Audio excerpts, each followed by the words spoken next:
China warned Taiwan about war at the highest level. On October 15th, China's state-run media, The People's Daily, published a comment entitled, "Standing on the right side of history."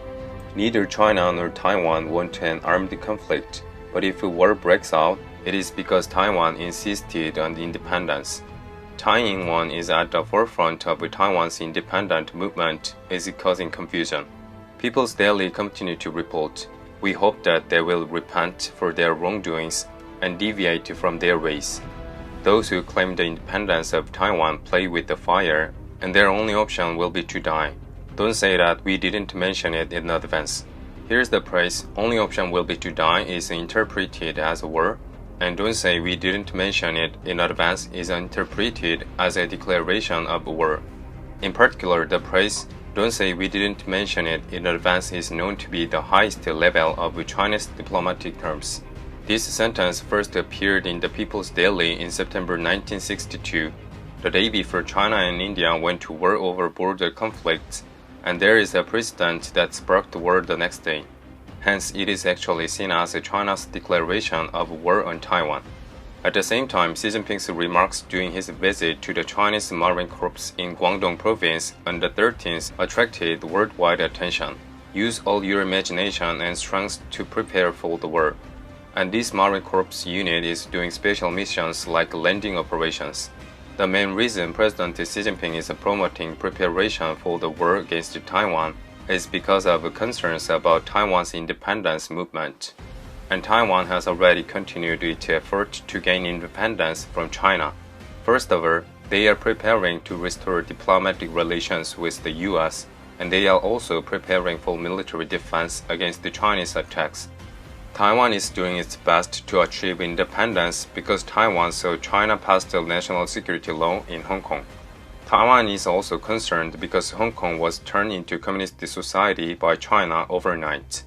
On the other hand, Taiwan's independence for China means the overthrow of the CCP regime. If Taiwan restores the diplomatic relations with the US, then the basic China policy of one country, two systems would collapse and the independence requirement would arise in Tibet and Xinjiang Uyghur as well. So this could lead to a serious collapse of the China's system, just as the Soviet Union collapsed in the past.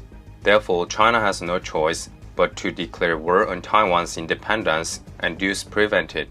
In China's media on last 10th, CCTV broadcast the training of the 73rd Chinese Army. The 73rd Army is stationed in the Ximen, Fujian province and is considered the vanguard of the attacks in the war against Taiwan. In addition to landing training with the amphibious armed vehicles, they focused on landing operations in Taiwan by jumping paratroopers from the air. That day they used real ammunition, and this training video shows the actual order of the landing operations in Taiwan.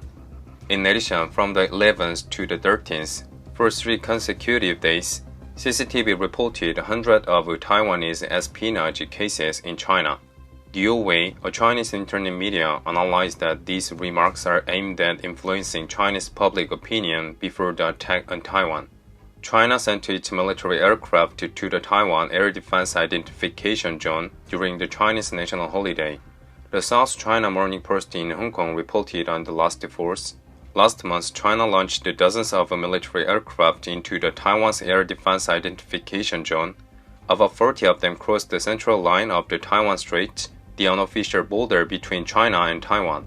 The Chinese military plane crossing these sensitive lines is also seen as a serious threat to Taiwan, as it would give Taiwan little time to react to China. Also on the 26th, China's Global Times reported that a Chinese stealth flight Jen 20 was flying near Qizhou, southern China's Zhejiang province. It is a demonstration of China's focus on maximum available energy against Taiwan. Taiwan is only 36 nautical miles from the Taiwan Strait, so when Chinese military aircraft cross this delicate line, they will be in Taiwan in just 200 seconds. In addition, military aircraft reach Taipei, the capital of Taiwan, in just 80 seconds. There is also reason for China's seemingly meaningless break in that line. Eventually, when the Chinese military crosses the central line repeatedly, people become insensitive to this behavior and when the Taiwanese drop their guards, a real attack can begin. President Tsai Ing-wen showed her determination to her people. "I will never kneel under the threat of the CCP," and they are taking steps one by one to make it a reality. First, they bought high-tech weapons from the US. Overall, the Taiwanese military is inferior to the Chinese military, but it seems that China would also suffer significant damage for the Chinese military to gain the upper hand. CNN also analyzed that the Chinese military invasion of Taiwan is too much even for China, because Taiwan's armed forces specialize in defending China from the land. As a result, China was sensitive to Taiwan's purchase of advanced US weapons. On the 13th, the Chinese Foreign Ministry spokesman Zhao Lijian responded to the news that the US has approved the sale of 3 advanced weapons to Taiwan. "China is very sorry for these measures.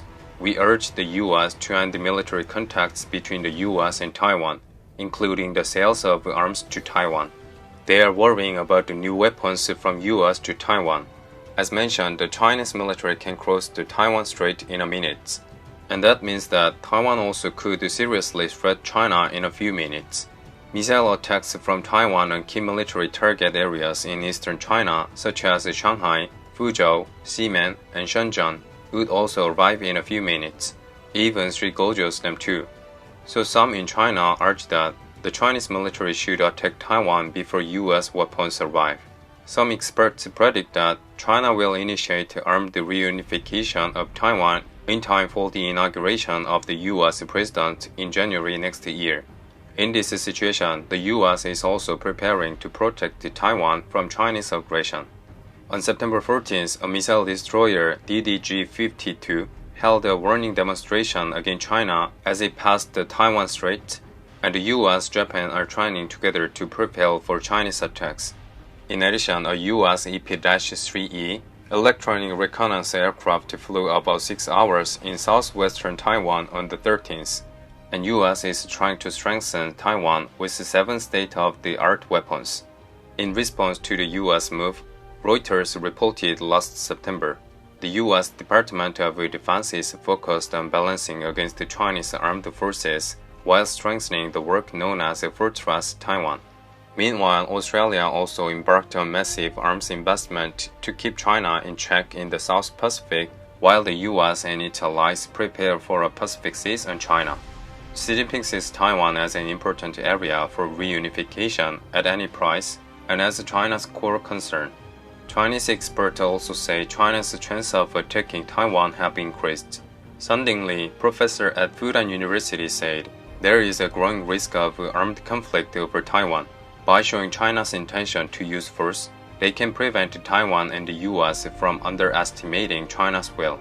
Hu Xijin, editor-in-chief of the Global Times, said on Twitter, "China can completely destroy all of Taiwan's military facilities in a few hours and occupy the island in a short period of time.